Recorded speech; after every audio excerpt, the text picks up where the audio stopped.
Hello les chatons, j'espère que vous allez bien. Aujourd'hui on se retrouve pour une vidéo où je vais vous présenter mes favoris de l'été. Je sais que vous aimez bien d'ordinaire que je les applique sur mon visage, comme ça je vous en parle en même temps. Mais là j'avoue que je suis pas vraiment dans un mood où j'ai envie de me maquiller aujourd'hui, j'en suis désolée. Mais je tenais quand même à vous présenter mes favoris de l'été. Je sais que vous aimez bien quand je vous présente mes favoris. Donc je vais commencer tout de suite. Alors j'ai tout mis dans une petite trousse qui est juste là en fait parce que c'était plus simple pour moi, c'était beaucoup plus facile. Donc je vais essayer de faire dans l'ordre.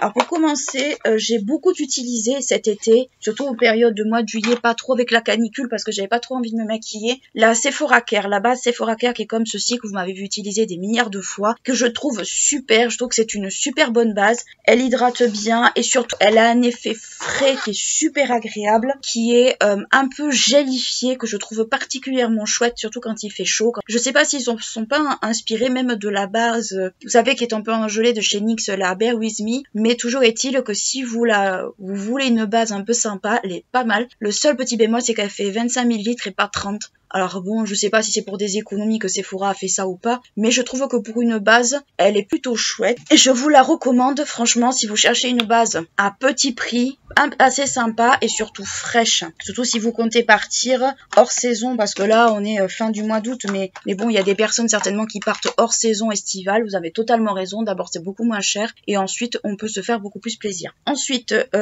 alors, vous la connaissez, je vais pas trop vous la représenter. C'est la base pour les yeux de chez R.E.M. Beauty que j'ai aussi pas mal mis cet été, que je trouve génial. Alors ça remplace pas un contour des yeux, qu'on soit bien d'accord, mais je trouve qu'avec cette base, l'anti-cerne file beaucoup moins que si vous en mettez pas. Alors faut pas en mettre beaucoup, faut pas en mettre des caisses, mais je reconnais que cette base, franchement, elle est très très chouette. Elle rafraîchit un peu le contour de l'œil, ce que j'aime beaucoup. Il y en a qui aiment, il y en a qui aiment pas. Alors c'est souvent parce qu'ils la trouvent pas assez rafraîchissante, il y en a que c'est la texture. Moi j'ai pas de problème particulier avec cette base, je ne regrette absolument pas de l'avoir achetée. Ce n'est pas la première fois que vous la voyez dans mes favoris, mais c'est vrai que je l'aime beaucoup. Je vous montre un peu comment elle est fichue, donc c'est normal qu'elle ait un peu cette tête. Elle a reçu un petit choc, mais moi c'est vraiment une base que je ne regrette pas. Alors elle fait 15 ml, donc c'est l'équivalent d'une crème pour les yeux, mais vous en avez pour, vu la texture, vu le peu qu'il en faut, vous en avez pour très longtemps de cette base. Il n'y a pas à tortiller 10 ans. Ensuite j'ai pas mal de fonds de teint que je vais vous présenter, parce que j'ai utilisé plusieurs fonds de teint avec des finis différents, des textures différentes. Donc on va commencer par le Hello Happy de chez Benefit, donc ça c'est une miniature.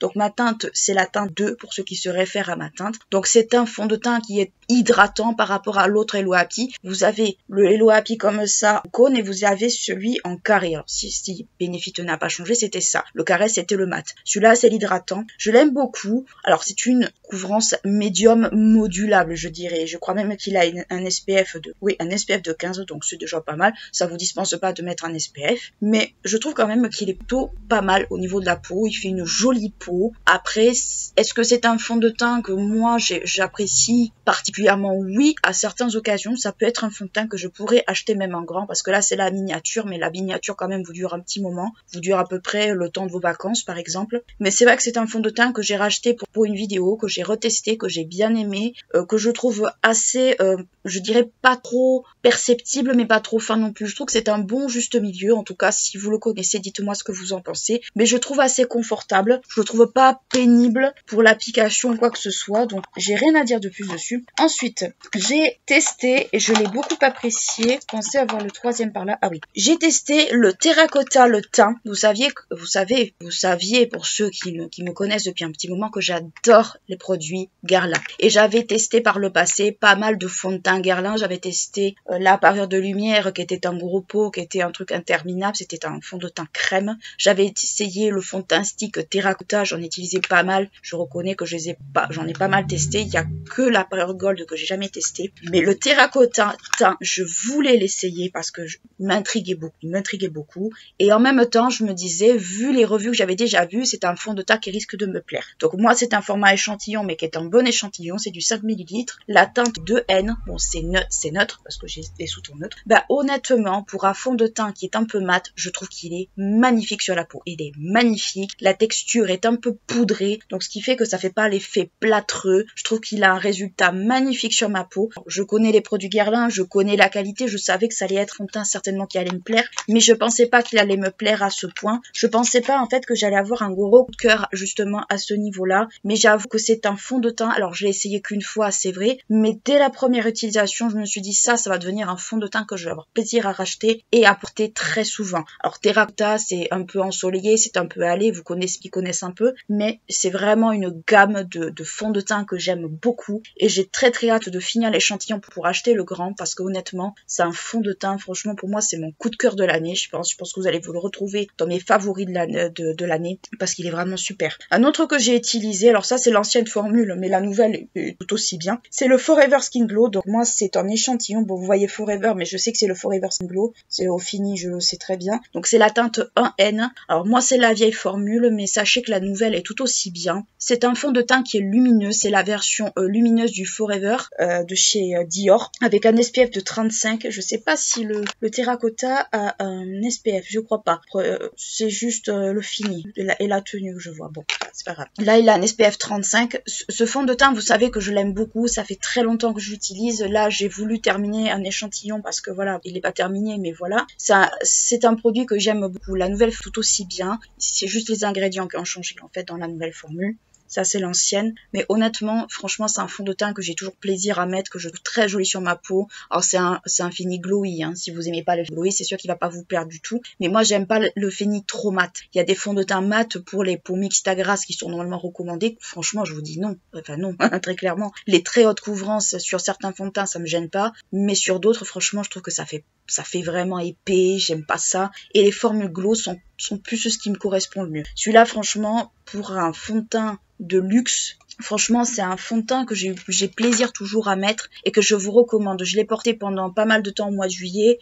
Honnêtement c'était un bonheur pour moi de me maquiller avec. Au mois d'août je me suis pas trop maquillée à cause de la canicule parce que voilà, mais au mois de juillet franchement c'était génial. Ensuite dernier fond de teint, parce que je me doute que vous allez en avoir marre, c'est le Pro Filter, le fond de teint poudre de chez Fenty Beauty. Donc moi c'est la teinte 150. Franchement vous savez que j'aime utiliser des fonds de teint poudre en été. Pour moi c'est vraiment l'indispensable de l'été. Là j'ai utilisé des liquides parce que bon vous allez me dire que c'est pas logique alors que j'aime le poudre. J'ai utilisé des liquides parce qu'il ne faisait pas très chaud et parce que je savais que ça allait tenir. Mais quand il fait chaud et que je suis amenée à sortir, moi c'est fond de teint poudre direct parce que ça tient déjà. Premièrement ça tient très bien sur moi. Deuxièmement c'est plus confortable pour moi. Et troisièmement je préfère le fini du poudre quand il fait très chaud que le liquide. Le liquide j'ai l'impression de dégouliner, ça me dégoûte en fait. Ben, celui-là de fond de teint poudre je le trouve génial. Mais j'aime, allez, quasi, à part le Pro Filter mat que j'ai jamais essayé, j'aime énormément de produits teint de chez Fenty Beauty. J'avais acheté celui-là parce que j'espérais très fortement qu'elle sorte un fond de teint poudre, surtout pour moi l'été, parce que pour moi c'est un indispensable, et je n'étais pas du tout déçue. Franchement, c'est un fond de teint poudre que je trouve très confortable, très agréable à utiliser. Alors on n'aime pas fond de teint poudre, ça c'est un autre débat, mais moi franchement, si jamais elle le continue, j'en rachèterai un backup parce que je le trouve trop bien. Franchement, si elle pouvait le garder en définitif, je serais ravie. Et donc il est comme ça à l'intérieur. Vous avez dessous la petite éponge que j'utilise jamais, soyez en passant. Mais franchement, c'est vraiment un gros coup de cœur ce fond de teint poudre. Alors moi, je peux l'utiliser aussi par-dessus un fond de teint liquide, mais je trouve que ça fait quand même un peu plus épais. Franchement, je l'aime beaucoup. Alors c'est le Soft Matte Powder Foundation, donc ce fond de teint poudre mat. Alors il est mat, je trouve, mais c'est un mat poudré, c'est pas un mat carton, je trouve. Donc, moi, je le supporte très très bien ce fond de teint. Pas tortillé 10 ans, je l'adore. Ensuite, au niveau de l'anti-cerne, ça va être un peu sans surprise, ça va être le Forever Skin Glow, pas le Forever Skin Glow, le Forever Skin Correct de chez Dior. Alors là, il avait la tête à l'envers, c'est normal qu'il ait cette tête là, donc il m'en reste pas beaucoup. Honnêtement, je sais que beaucoup ne l'aiment pas, ce qui est très dommage, parce que c'est un concealer qui est infusé en soin, que je trouve très confortable. Moi, au niveau des cernes, j'ai rien à dire dessus. Il me les assèche pas, il me les rend pas, on va dire, toutes fripées, toutes moches. Franchement, quand j'ai acheté ce concealer, déjà les filles me l'avaient appliqué pour que je puisse le tester. Et je me suis dit, ça c'est un concealer que je vais beaucoup aimer, donc je l'ai acheté. Alors, elle m'avait fait essayer là, je crois que c'était 1N, 1,5N si je me souviens bien. Moi j'ai le 1N pour ceux qui se posent la question. Je sais pas si ça va très bien se voir au niveau du focus. Non, ça se voit pas, c'est dommage. Franchement, alors c'est ton sur ton, hein, un tiers, mais moi c'est ce qui me convient très bien. Et surtout, en fait, ce que j'aime bien, c'est surtout le fait que la formule soit un petit peu, qu'elle est ni trop épaisse, ni trop liquide, je trouve, en tout cas moi ce que j'en perçois. Et franchement, je le trouve très bien. Après, si vous êtes très cerné, peut-être ce sera pas suffisant. Il faudra peut-être mettre un correcteur orange dessous, orange ou violet, selon la couleur de vos cernes. Mais honnêtement, ce truc, le jour où je vais devoir le terminer, parce que je vais devoir le finir, je vais pleurer. Parce que franchement, alors un coup, c'est vrai, il a un coup, mais je le trouve génial. Il fait 11 millilitres. On va dire, c'est pas énorme comparé à certains anti-cernes, mais je trouve que pour un concealer de luxe, il se défend plutôt pas mal. Je sais que beaucoup n'aiment pas ce concealer, mais moi, je l'adore. Après, les goûts et les couleurs à ce niveau-là, les attentes, c'est toujours différent d'une personne à l'autre, bien entendu. Ensuite, la poudre Anastasia, pas tellement un favori, mais c'est une poudre qui m'a bien rendu service cet été. J'en ai presque plus. Il me reste juste un petit fond. J'ai réussi à enlever le tamis. Bon, je l'ai remis, mais j'ai vu qu'il pouvait s'enlever facilement. La poudre Anastasia, la Luceating Powder, oui, je connais même le nom de mémoire. Moi, c'est la teinte translucente. Je la trouve pas mal. C'est une poudre blanche qui est fine, qui est plutôt agréable, qui est pas trop mal dans l'ensemble. Après, au niveau poudre, c'est vrai que si on me sort, par exemple, de la Fenty Beauty ou de la Too Faced ou de certaines autres marques, c'est vrai que j'ai beaucoup de mal, on va dire, à l'adopter. Mais celle-là, je pense que je pourrais être susceptible même de la racheter en grand, peut-être, je dis bien peut-être, ou en petit comme ça, parce que je trouve qu'elle est très très fine sur la peau, elle matifie bien, et surtout, en fait, l'effet blanc, quand on le dispatche bien, il s'enlève de suite, donc il n'y a pas forcément de problème là-dessus. Si vous cherchez une bonne poudre, ça peut être une bonne idée, et honnêtement, c'est un produit que je pense que quand je vais la finir, je vais être quand même bien triste, parce que je trouve qu'elle est quand même pas mal. J'avais pas forcément d'avis trop là-dessus, mais avec l'été et avec la chaleur, je trouve quand même qu'elle a rendu le fond de teint pas trop dégoulinant. Donc déjà pour moi c'est un bon point à ce niveau-là. Ensuite pour les produits teint, alors il y a la terracotta de chez Guerlain, ma terracotta que j'utilise pas toujours et je l'avais oubliée pendant un petit moment. Je l'ai redécouverte il y a pas très longtemps. Donc elle est comme ceci, c'est très orangé, je vous l'accorde. Mais honnêtement j'aime tellement ce produit, c'est un produit que j'aime beaucoup. Je sais que maintenant il y a des bronzers qui sont bien meilleurs, j'en suis consciente. Mais j'avoue que pour moi ça reste une bonne poudre de soleil, notamment pour l'été. Je l'ai beaucoup mise en été parce que je trouvais qu'elle était magnifique.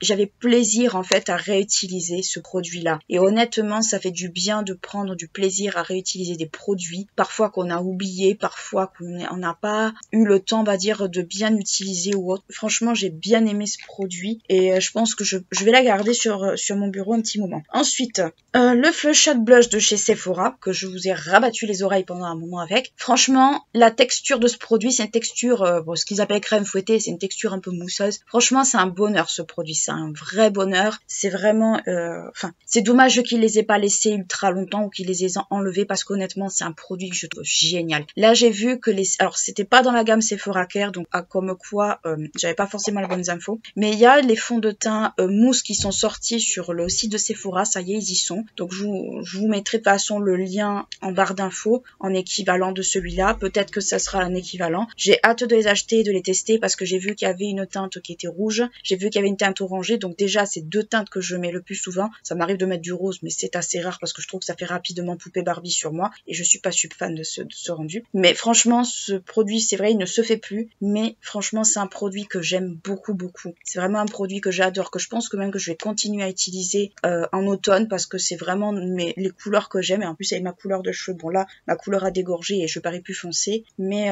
quand je suis au soleil, franchement, c'est le genre de produit que je trouve qui met le plus en valeur mes joues, le plus en valeur mon visage. Et c'est vraiment un produit que j'adore. Ensuite, ce que j'ai réutilisé pour le plaisir de ma mère, c'est les Magic Retouch. Donc là, c'est le blond foncé, mais je sais pas où est passé l'autre, pour les taches de rousseur. Franchement, c'est un produit que je trouve vraiment génial. Il faut apprendre à le manier, c'est pareil. Mais si vous avez envie de vous faire des taches de rousseur, mais que vous n'avez pas envie d'acheter un produit spécifique tout un bras ou une jambe, ce que je peux totalement prendre, ou des tout petits produits qui coûtent vraiment très très cher, vous avez les Magic Retouch. Vous en vaporisez juste un peu, vous faites des tests sur votre bras avant, c'est quand même mieux, et vous protégez vos vêtements parce que ça tâche. Mais honnêtement, ce genre de produits, je suis bien contente de les avoir découverts. C'était Marion Caméléon qui les utilisait beaucoup, je les avais un peu mis de côté. Mais après, j'ai eu plaisir, quand il faisait pas très chaud bien sûr, à les remettre parce que honnêtement, c'est super joli le rendu. c'était vraiment un plaisir de réutiliser ces produits. Et j'ai trop hâte en fait de les remettre encore dans mes favoris. Ensuite, j'ai pas tellement de palettes. Il y avait la palette de chez Guerlain pour l'été que je ne retrouve pas. Je ne sais pas où elle est partie. Qui était pas mal dans l'ensemble, même s'il y avait quelques petits fards qui pêchaient un peu. Mais j'ai eu beaucoup de plaisir à utiliser cette palette. Et c'est vraiment, vraiment une palette qui est vraiment géniale. Je vous mettrai le lien du maquillage que j'avais fait là. Comme ça, vous la verrez comment elle est. Mais sinon, c'est une palette que j'ai bien aimée. Ensuite, autre petit pour les yeux. Alors, il n'y a pas de produit sourcils parce que moi, je suis très chiante en produits sourcils. Il y a très peu de produits sourcils qui m'intéressent ou plaisent outre mesure. Du coup, je suis en mode waouh. Ensuite, vous avez le Veil Extreme Liner de chez Benefit qui est comme ceci. Donc ça, franchement, c'est un liner que j'aime beaucoup. La pointe est ultra fine. Comme vous pouvez le voir, elle est assez fine. Elle est super cool. Pour les bascules, elle est géniale. Je l'avais perdu à un moment donné, puis je l'ai retrouvé au final. Et je suis bien contente parce qu'il est vraiment chouette. C'est vraiment pas un produit que je regrette d'avoir acheté, bien au contraire. Je pense que je vais le racheter quand il sera terminé. Bon là, il y en a pour un moment encore. Mais c'est un produit que j'ai beaucoup aimé, que j'ai eu plaisir à utiliser cet été quand il faisait pas un ultra chaud. Mais c'est vraiment un produit que j'ai beaucoup aimé. Ensuite, j'ai ressorti, toujours de chez Benefit, il y a pas mal de produits Benefit d'ailleurs là-dedans, de mes placards, le Bad Gal Bang en bleu de chez Benefit. Alors vous le retrouverez sur le site de Benefit normalement. Chez Sephora, il y est pas, ce qui est très dommage. Je l'ai ressorti pour un make-up et honnêtement, j'avais oublié à quel point il était beau. En été, franchement, c'est le genre de couleur qu'on a envie de mettre pour se mettre un peu de peps, pour se mettre un peu de vitalité, je trouve, au niveau des yeux. Je trouve qu'il est super beau. Alors j'ai vu que Yves Saint Laurent en avait sorti un aussi, mais franchement, le bleu, alors là, il ressort beaucoup plus pétant qu'en vrai, mais parce qu'il y a aussi beaucoup plus de lumière, mais honnêtement, c'est un magnifique bleu. Franchement, c'est mon mascara préféré de chez Benefit. Je l'utilise avec parcimonie parce que je sais qu'il ne se refait pas tout le temps, mais franchement, c'est un mascara que j'ai adoré remettre cet été. Il est trop beau, le fini est magnifique. Le bleu est magnifique. La brosse, elle peut faire peur, mais quand on apprend à la manier, c'est vraiment que du bonheur. Donc voilà vraiment ce que je pourrais dire de ce mascara. Pour moi, c'est un mascara qui est un véritable coup de cœur. C'est vraiment un favori. Je pense que je vais le reprendre plaisir à l'utiliser encore bien longtemps. Pourquoi pas en acheter un backup aussi, ça serait pas mal. Moi, ce que j'aime bien surtout, c'est l'effet un peu cranté juste là, du bouchon. J'aime beaucoup cet effet. Sur le noir, c'est pareil. J'ai vu que le waterproof noir existait aussi. Donc voilà pour mon coup de cœur mascara. En lèvres, j'ai pas du tout de coup de cœur particulier parce que j'utilise des baumes à lèvres, donc il n'y a pas vraiment de cœur en fait à discuter par rapport à ça. Donc j'aurais pas de coup de cœur ou de favori de l'été à vous présenter. Parce que je mettais très souvent les mêmes trucs et c'était pas forcément des favoris, donc ça n'aurait aucune pertinence de vous en montrer. Donc voilà pour mes favoris de l'été. Alors oui, c'est très axé sur des fonds de teint liquides alors que je mets du poudre, ce genre de truc, mais comme il n'a pas fait excessivement chaud au mois de juillet ici, en tout cas à Toulouse, où il a beaucoup plu, moi ça me convient très bien, soit dit en passant, mais chacun a son idée là-dessus, où il a beaucoup plu, où il a fait un peu plus frais, on a eu une semaine de canicule, on avait un dôme de chaleur à en crever, je me suis pas du tout maquillée, ça m'avait presque dégoûté de me maquiller, donc c'est vrai que j'ai pas forcément de produits ou de flops à vous présenter. Les flops en fait j'en ai très rarement, parce que quand j'achète en fait un produit, j'essaie de pas en avoir justement, ou si j'en ai, je sais comment l'utiliser et le détourner, donc c'est pas trop gênant pour moi. Mais voilà pour mes favoris de l'été de façon générale. J'espère qu'ils vous auront plu, qu'ils vous auront intéressé, que peut-être vous avez peut-être découvert des produits ou que vous avez peut-être envie d'investir dans ces produits-là parce que justement ils sont quand même de bonne qualité. Quoi qu'il en soit, n'hésitez pas à liker, clocher la vidéo si elle vous a plu, à vous abonner à la chaîne si ce n'est pas encore fait. Moi je vous fais de très gros bisous, je vous dis à bientôt. Ciao.